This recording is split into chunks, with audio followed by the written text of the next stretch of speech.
Hello नमस्कार, मैं हूं नीरज कुमार। आप देख रहे हैं मोबाइल न्यूज 24। 17 लाख दर्शकों का फेवरेट न्यूज चैनल अभी सहरसा जिला में है और सहरसा जिला के पूर्व आरएसएस के सहकारवा हमारे साथ सुदीप प्रताप सिंह जी हैं। इनसे हम चर्चा करेंगे सहरसा की परिदृश्य पर, सामाजिकता पर और वर्तमान विकास कार्यों पर भी, क्योंकि किसी भी समाज के विकास का जो मापदंड होता है वो जानना बहुत जरूरी होता है उस क्षेत्र के विकास के लिए। इसलिए हम इन चीज़ों पर चर्चा करेंगे। हालांकि आप लोग सोच रहे होंगे कि बिहार के राजनीतिक परिदृश्य में हम राजनीतिक बात क्यों नहीं कर रहे हैं, तो आपको बता दें कि हम लोग बिहार के अलग अलग विधानसभा चुनाव को लेकर सर्वे करते हुए आ रहे हैं, परंतु आज हम आरएसएस के मुख्य धारा पर आधारित सवाल जवाब करेंगे और इस क्षेत्र में क्या चल रहा है, सामाजिकता में क्या चल रहा है, राष्ट्रवाद में क्या चल रहा है, इस पर चर्चा करेंगे। सुदीप जी, बहुत बहुत स्वागत है हमारे चैनल में, आपने वक्त निकाला हमारे लिए। घूमते घूमते हम लोग इधर उधर चलते रहते हैं, तो जहाँ कहीं आप जैसे लोग होते हैं उनसे ज़रूर मिल लेते हैं। हम जानना चाहेंगे सहरसा को लेकर, क्योंकि ये जो क्षेत्र है कोसी का, साल का 4 महीना एक तरीके से टूट जाता था। हालांकि अब आपके यहाँ सड़कें बन गई है, ट्रेन भी लंबी दूरी की चलने लगी है, परंतु आपको पता होगा कि यहाँ पे अभी भी बहुत सारे जगह हैं जहाँ लोग नाव से आवागमन के लिए यूज़ करते हैं। आप ये बताएं कि जिस प्रकार से आप आरएसएस से जुड़े हुए हैं, इस क्षेत्र में ऐसी घटनाएं होती है लेकिन मीडिया में नहीं आ पाता है, लव जिहाद को लेकर। खास तौर पे पीछे कई न्यूज़ चैनल ने दिखाया भी था आपके ज़िले में, जैसे सोनवर्षा का दिखाया था, आपके सिमरी बख्तियारपुर का दिखाया था, परंतु वो भी दब गया। और अगर बात करें चाहे झारखंड की या फिर दूसरे राज्यों को, तो वहाँ पे ये सब मामला बहुत बढ़ चढ़ के, संख्या भी ज़्यादा होता है और उसका कवरेज भी ऊंचे लेवल तक जाता है। ऐसी क्या परिस्थिति है कि आपके क्षेत्र में या तो लव जिहाद कम हो रहा हो या फिर हो रहा है उसे दबा दिया जाता है, क्या आप मानते हैं? देखिए, 2-3 स्तर पे ये काम होता है। लव जिहाद हो रहा है, इसमें कहीं दो राय नहीं है और काफ़ी अच्छे संख्या में हो रहा है। हम लोग के पास हर एक सप्ताह 10 दिन पे कहीं ना कहीं कोई सूचना आता है, इस पर कार्य भी होता है।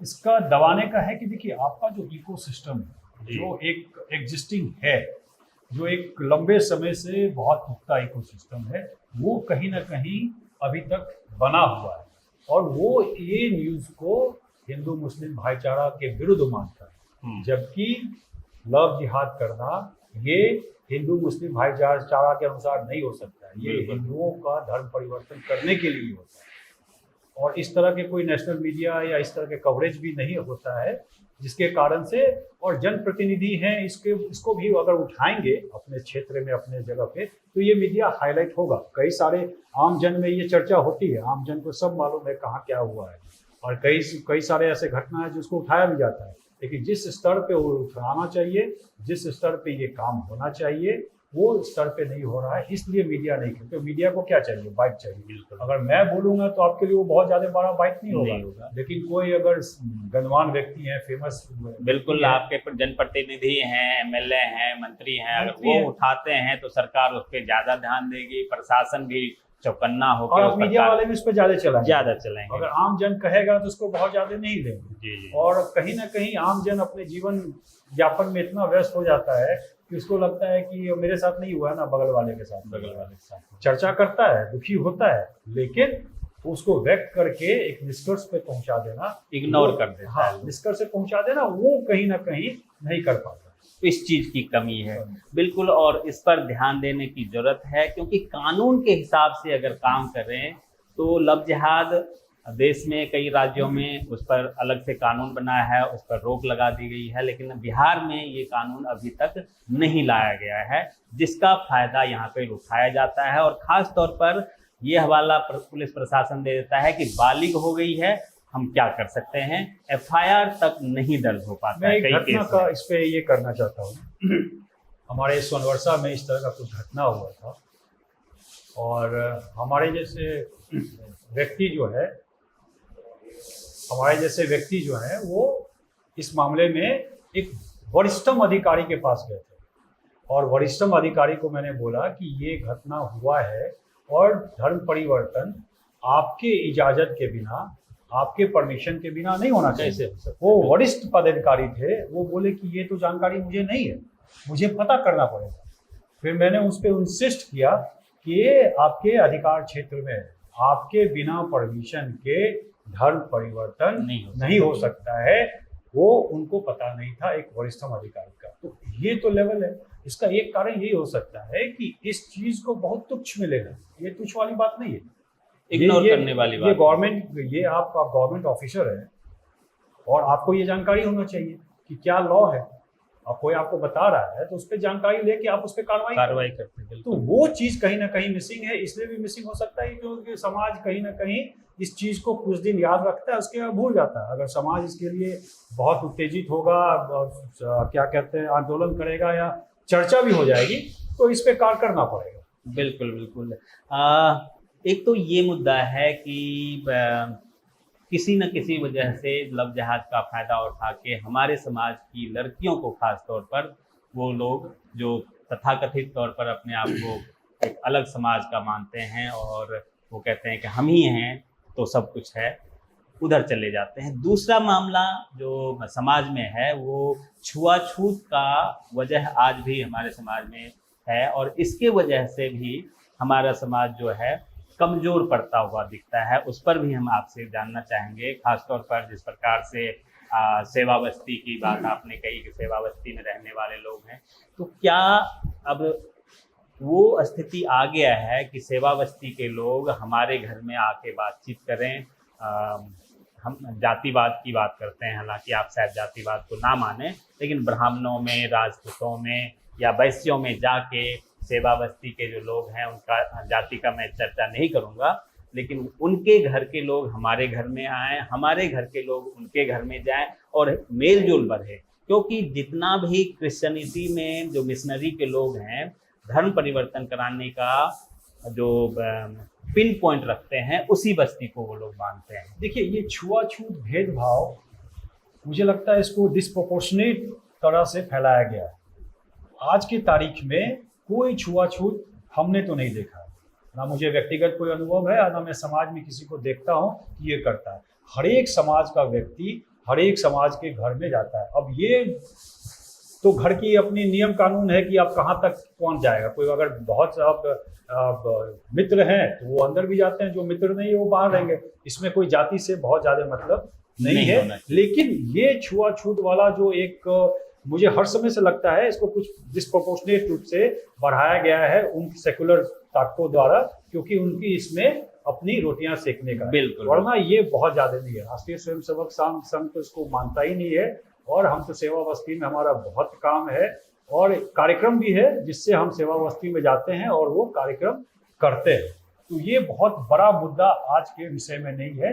देखिए, ईसाई जो कन्वर्ट कर रहे हैं, बिल्कुल, उनमें भी तो वो चीज है, कई सारे चर्च हैं और कई सारे उनके, वो भी तो जो कहते हैं कि इसमें भेदभाव और जाति की भेदभाव है, नहीं वो है, बिल्कुल ये तो है, चाहे मुसलमान हो या ईसाई हो, हर जगह है, लेकिन वो बाद में पता चलता है। हम लोग देखिए, जो भेदभाव नहीं कर पाते हैं, भेदभाव, जब वो भेदभाव कर के नाम पे धर्म परिवर्तन करते हैं तो वो जो है वो उस तरह उसका शिकार वहाँ भी भेदभाव करते हैं। बिल्कुल, वहाँ भी उनको शिकार होना पड़ता है। वही शिकार होना पड़ता है। आप चर्च देखिए, कितने सारे चर्च हैं जो स्पेसिफिक कास्ट के लिए बनाए, और यहाँ पे मैं कहीं नहीं जानता हूँ कि कोई भी समाज का व्यक्ति किसी भी हिंदू समाज के व्यक्तियों को मंदिर में जाने के लिए रोक दिया है या उसके साथ खान पान नहीं होता है। हमारे यहाँ जो भी भोज होता है, जो भी तरीका होता है, उसमें वो समाज भी उतना ही आमंत्रित होता है जितना कि कोई और समाज। अब ये आदमी के सामर्थ्य पे करता है कि वो किस समाज का कितना व्यक्ति बुलाएगा। इसमें बहुत ज्यादा समाज या छुआछूत का कोई मतलब नहीं है। चलिए, आपने माना इस चीज को कि नहीं है, परंतु है। आप चाहे कैमरा के सामने बोले ना बोले एक शिष्टाचार में, परंतु मैंने देखा है कि आज भी है। और यहाँ तक कि बहुत लोग तो अभी भी मंदिर में जाने से कतराते हैं उनके लोग, और वहाँ अंदर जो पंडित जी बैठे होते हैं वो कहते हैं कि भाई तुम जो है मंदिर का ध्वजा देख के भी तुम्हें उतना ही फल मिलेगा जितना कि हमें मूर्ति को छू के पूजा करने से मिलेगा। ये भावना कहीं थोड़ा बहुत आज भी है, और उसको अवेयर करके आप जैसे लोग अगर वहाँ जाएं और ऐसे जगहों पे सही से कार्यक्रम करें, लोगों को समझने समझाने का काम करें। मैं पिछले दिनों गया था तो एक परिचर्चा में आपके संघ के, उसमें कहा गया कि समाज में बहुत ज़रूरत है कि पानी, अग्नि और शमशान ये एक हो जाए। ये जिस दिन एक हो जाएगा उस दिन हम असली रूप से हिंदुत्व पर गर्व करेंगे। आज खास तौर पर इस क्षेत्र में, सहरसा आसपास के क्षेत्र में कितने परसेंट आप संतुष्ट हैं कि एक शमशान पे दोनों समाज के लोग, मतलब जिसकी मैं बात कर रहा हूँ वो, और चाहे ऊंचे जाति के हों या निम्न जाति के हों, उनका दाह संस्कार एक जगह हो पाए, इसके लिए आप लोग कुछ अवेयर कर रहे हैं? आज के परिवेश में आप देखेंगे तो मुझे इस तीनों में कोई भेद नहीं लगता है, क्योंकि गांव की जो संरचना वो अलग है। गांव में लोग अपने जमीन जो है वहाँ पे दाह संस्कार करते हैं, लेकिन जो शमशान बनाया गया है, जो निमित्त है शमशान से सरकार के द्वारा, वहाँ पे कोई भेदभाव नहीं होता है, कहीं नहीं होता है। जहाँ तक पानी पीने का है, मैं जैसे कि मेरे घर के सामने में कुआं है, इस पे हर एक जाति वर्ग के, इस गांव में हर एक जाति वर्ग के लोग रहते हैं, हर एक जाति वर्ग का लोग यहाँ पे अपने कर्म कांड करते हैं। सामने भगवती का मंदिर है, इसमें हर एक जाति वर्ग के लोग जाते हैं और पूजा करते हैं। कहीं कोई दो नहीं रहा है, कहीं ऐसा होता होगा जो मेरे जानकारी में नहीं है। होता है तो अपने समाज के लोग हैं तो ये एकदम गलत है, ये नहीं होना चाहिए। लेकिन मुझे नहीं लगता है कि मैं अपने समाज में और अपने आसपास जितना भी घूमता हूँ, भ्रमण करता हूँ, मैं नहीं देखता हूँ कि आज ये परिस्थिति है। और कहीं ना कहीं जिस वर्ग को आप सबल वर्ग करते हैं उसमें ये सोच भी है कि हम हिंदू समाज एक है और एक रहेंगे, और एक नहीं रहेंगे तो आप चारों तरफ देख सकते हैं कि क्या क्या दुर्घटना आपके साथ हो रहा है। क्योंकि आप तो जाति देखेंगे, जाति में बटेंगे, वो तो धर्म देखेंगे, वो इसका फायदा उठाएंगे। अगर आप जाति का दुरुपयोग करेंगे, ऊंच नीच करेंगे, तो वो आपके इस जो भेदभाव है इसका फायदा उठा के और आपके लोगों को छीन कर आपके आंखों के सामने से लेकर चले जाएंगे, अगर आप अभी सतर्क नहीं हुए।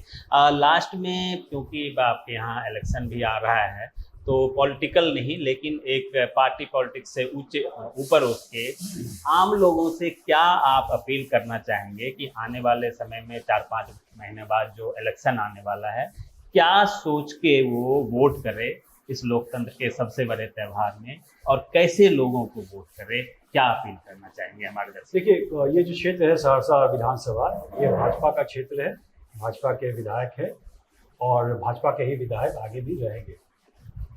लोग वोट करें, पूर्ण मात्रा में वोट करें, अच्छी संख्या में वोट करें और विकास के लिए वोट करें। अभी सेंट्रल में अपनी सरकार है और यहाँ भी अपनी सरकार है।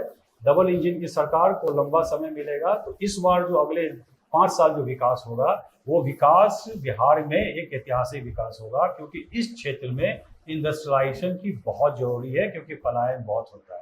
वो तभी हो सकता है जब भारतीय जनता पार्टी या एनडीए की सरकार बनेगी और अगले 5 साल तक इस पे काम होगा। अगर इस बीच में अगर आरजेडी या किसी और की सरकार हो जाएगी तो आप पिछले 15 साल का उनका कार्यकाल आप देख चुके हैं। तो एनडीए की सरकार बनेगी और मुझे इसमें कहीं कोई दो राय नहीं लग रहा है कि भारतीय जनता पार्टी और एनडीए की सरकार बनने में कोई भी समस्या है।